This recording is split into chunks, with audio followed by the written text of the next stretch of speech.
Now, how they're funded through the population is another whole question, because different population numbers are going to set different structures in terms of fees, and that's another whole discussion. And so we'll need to have that discussion at some point. I'm not sure today is the day to have it. Okay.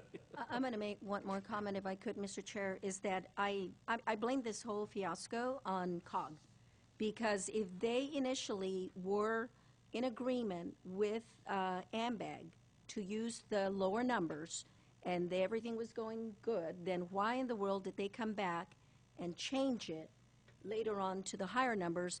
And they didn't actually coincide when they agreed with AMBAG. They didn't coincide with what we were working on in the general plan. So they screwed up. And it's unfortunate because they've caused us a lot of pain now and a lot of, discontent. And now we're going back with this ball back and forth, and here we are. So I put blame on COG and the group, whoever happened to be sitting on that board, that they didn't do the right thing by San Benito County, because San Benito County should have been driving the numbers that we were working on the general plan at that time. So thank you. Well, we could assess blame anywhere, maybe a number of different areas, but Supervisor Barrios, I really need to express that the AMBAG model comes from a formula. It has to do with state growth rate, reality of our economics, what our current general plan is, what projects are on the books, and then they fudged it to the maximum that they could fudge it. And then that's what we're stuck with. That's the population projection. We could say population is to be 125,000, 130,000, but does that make it a reality?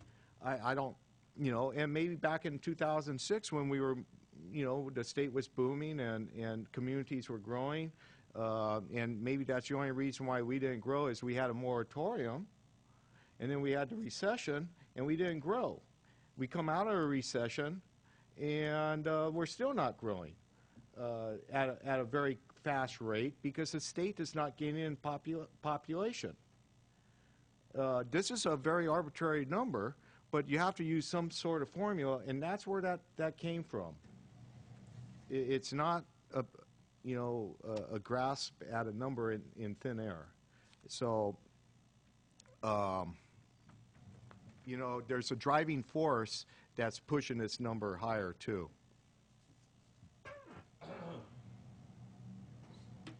Okay, I think we've had public comment. Not in regards to this. Oh, you're right. Okay, all right, I'll accept the public comment. I know we haven't had. Did we vote? We're done accepting the general. Yes, yes. Hi, Marty Richmond. I have about a 27-minute speech. Can I get a unanimous consent to make it? First of all, whatever you're paying Mike, you're not paying him enough. Him and his team, because I really respect people who go in and actually read the law and put it on a piece of paper. And I want to congratulate you and your team for doing a good job of explaining this, whether I agree or disagree with the outcome. I think that's extraordinarily good work to actually read it. And I want to lay the blame where it belongs for this entire fiasco, and the blame belongs with the Board of Supervisors, ladies and gentlemen, not with the COG. And the reason is we all know what's really going on here, that we have a fight between the growth people and the no-growth people, and you're all trying, whether in the past or present, you've used the general plan to try and win your arguments on the growth side and on the no-growth side. And for Supervisor Botello, a dedicated no-growther, to say, we know who's pushing this. Yeah, we know who's pushing the number down too. I think the key item that Mike said that you guys are glossing over, or you weren't listening, or you don't care about, is that the AMBAG model does not work well for San Benito County. Do you remember him saying that just a few minutes ago? It doesn't work well. So one of the reasons the number gets pushed around, there's two reasons. One is, rather than come out and fight your fight and then make your plan for what you need for traffic, and then going to AMBAG and say, that's our plan, that's what we want in the RTP, no, we're going to sabotage the entire county. We're going to put time bombs all in the general plan because we know that'll stop growth or promote growth, whatever we want. Well, I think the people of this county deserve better than that, okay? That's just my opinion. And you know, I'm a growther, and he's a no-growther, and there are other growthers and no-growthers, and it doesn't matter. I just don't like the way we're doing business, okay? I don't like this sabotaging it. I don't like this under-the-table stuff or refusing to put in study areas because they know it'll result in growth or boosting the numbers. I think we ought to do it honestly and above board and straight up. But I guess politics run the show, so there's no hope for that. So the least we could do is we can insist that AMBAG get a model that works for us. We are not Santa Cruz County. We are not Monterey County. We got 7.5 miles of US 101 in our thing, and that's all we got. We got no coastline. We're a coastal county. We don't have a spoonful of seawater. It's ridiculous. It doesn't work for us. We need a model, I am wrapping up, that works for us, that makes sure we get our fair share of economic development for the people who live here. And if we don't, the numbers will always get pushed around, and that's why they get pushed around, okay? Thank you for your time.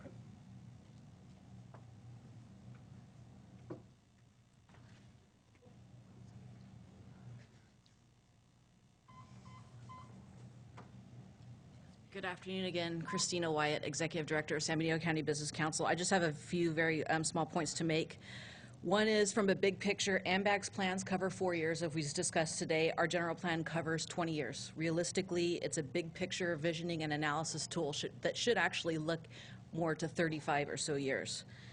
Communications coordination, community engagement must be improved, as we vocalize in the Business Council comment letters to COG and AMBAG, that the community must be able to capitalize on growth pressures of Silicon Valley, better consider the impacts of the moratorium on residential and commercial investment here, in addition to our national park designation and our emerging tourism goals.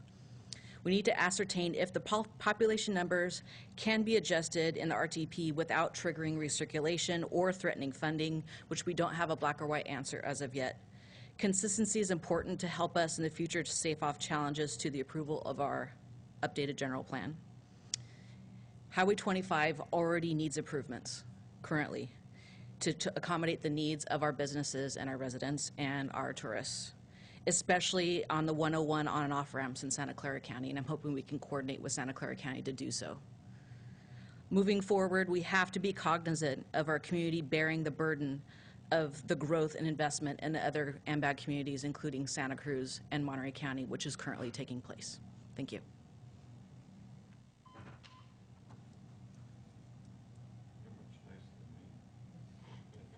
Is there anyone else that'd like to speak on this item?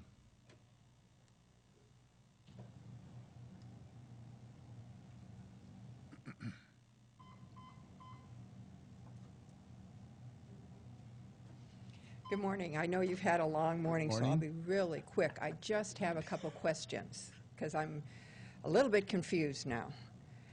On, Michael, on the numbers, the 94,731 that we're talking about for the 2008 year, is it all right if I address? It's better if he's standing up, Mr. Chair.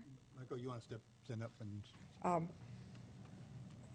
When you're doing your planning, now, do you break that out in any way between city, county, population, or is it all just San Benito County? It's all San Benito County, and we don't break it out in the plan and analyze it differently in the plan. We break it out all as San Benito County, but when you look at the population forecasts, they are separated by, San Juan Bautista, Hollister, et cetera. And in fact, one of the issues that has, and I'm expanding on your question, but one of the issues that has come up is some population forecasts that were missed in the sphere of influence area for the city of Hollister. That's one of the things that drove some of the inaccuracies in the modeling. So at least that's what we've seen in the research we've done so far. You know, how that's going to get played out and how we'll be able to correct that, I'm not sure yet. But, you know, it is broken out by area, but when we look at the analysis in the environmental document, it's for the whole thing, and looking at the entire county.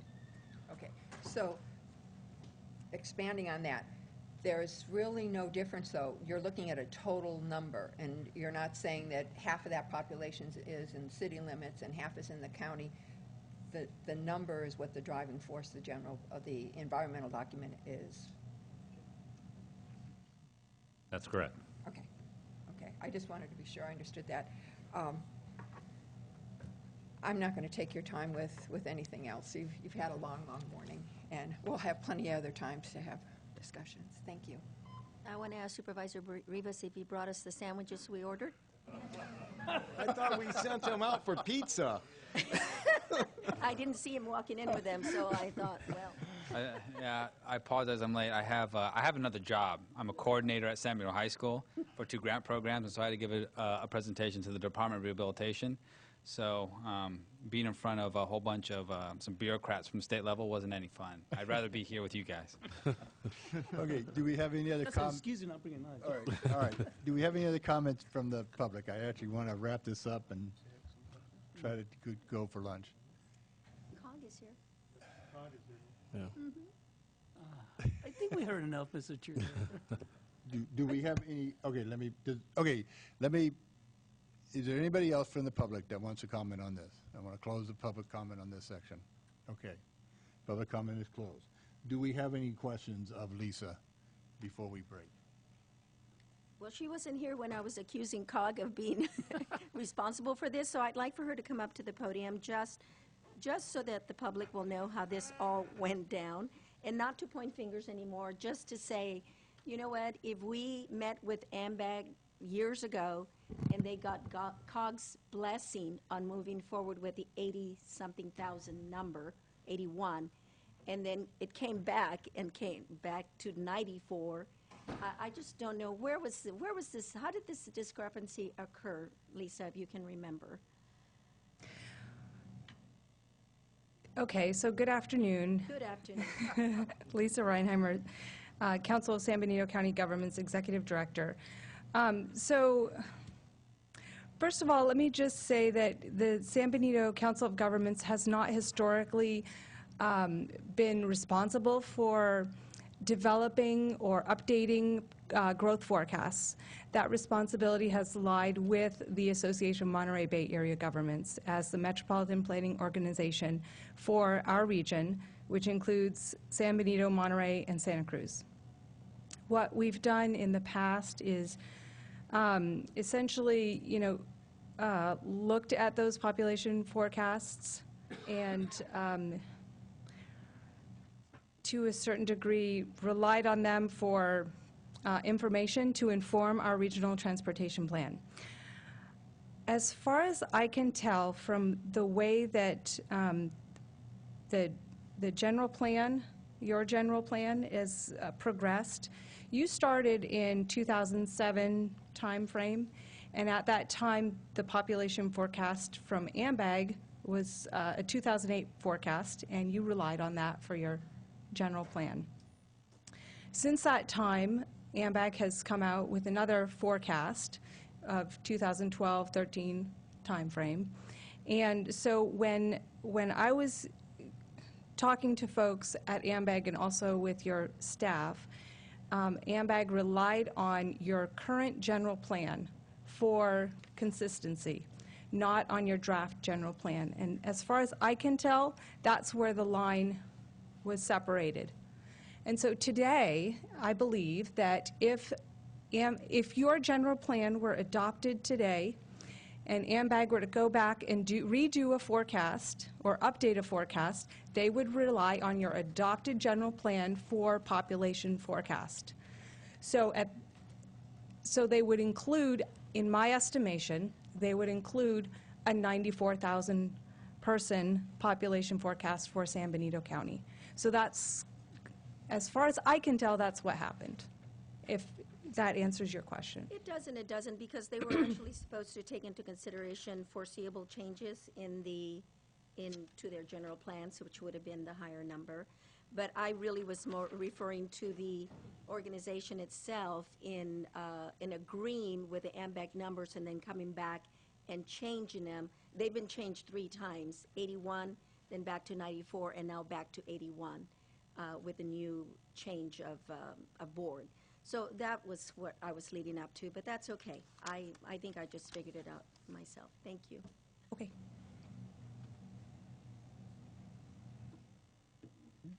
Thank you. Okay, We good?